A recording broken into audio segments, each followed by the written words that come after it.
DaPussi worship. May the Lord be with you. Good morning, Father William. Where is Sister Mary? She's petting her kitty, Father. Again?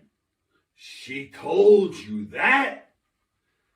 Sister Mary, we all do that thing in our private time, but we don't tell Father Willy.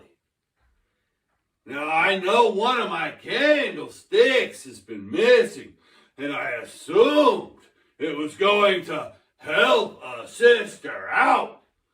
But what we do in our private time stays private. What is it, Father? Oh, petting the kid. I told you. What did you think? Come on, let's go to Mass. Yeah, welcome to the 12th edition of DaPussi worship. May the Lord be with you. Now, this week, Father Willy and I went for a walk, and we came across a small location called the Garden of Eden Gentlemen's Club.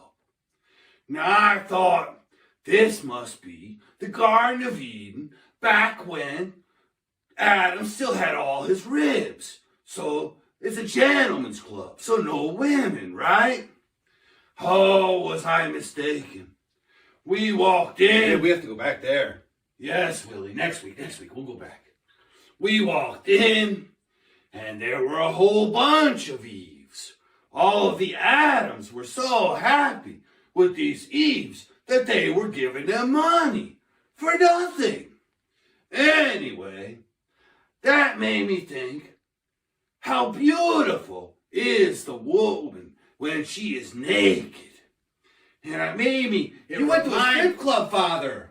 Sister, this was a religious experience. Willie even talked about the second coming. 3 times. Anyway, it made me think of Ezekiel chapter 16, verses 7 and 8. Then you grew up, became tall, your breasts were formed, and you had hair. Then I passed by you, saw you, and behold, you were at the time for love. So I spread my skirt over you and covered your nakedness.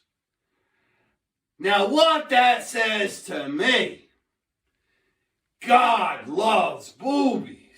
And perhaps even more important for the teachings of this church, God spread his skirt over her body. For you trans testicles out there, that means no harm, no foul. God wears a skirt, and God likes boobies. You have a skirt and boobies. No harm, no foul. And sin some more. Now today, we are the same parishioner as last week.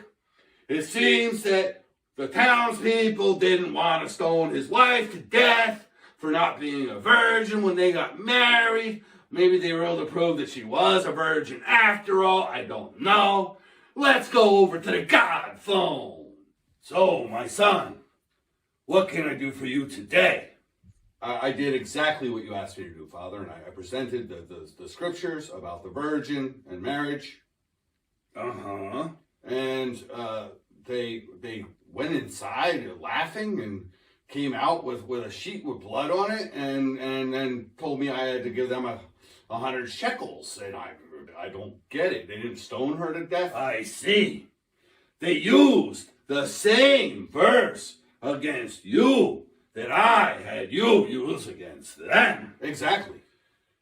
In Deuteronomy, chapter 22, verse 19, if she's found to have been a virgin, they shall fine the man 100 shekels. But if the charge is true that the girl is not found a virgin, then she shall be stoned to death. Now, This seems very unfair to me. Unfair indeed. On the one hand, he's charged 100 shekels, and on the other, she's stoned to death. Now, a shekel is extremely hard to find nowadays. I don't even know where to look. Seems so unfair. But God, in all of his wisdom, has put every answer to every question in one book. And therefore, we look on to Proverbs chapter 25, verse 24. It is better to live in a corner of a roof than in a house shared with a contentious woman. So I say unto you, my son, try it out. Move on to the roof. One of you may give in. Maybe she'll become nicer. Maybe you'll just accept that she's not nice because you want to move back in the house. I don't know. Now go and sin some more. Thanks for watching. Stay safe. And may the Lord be with you.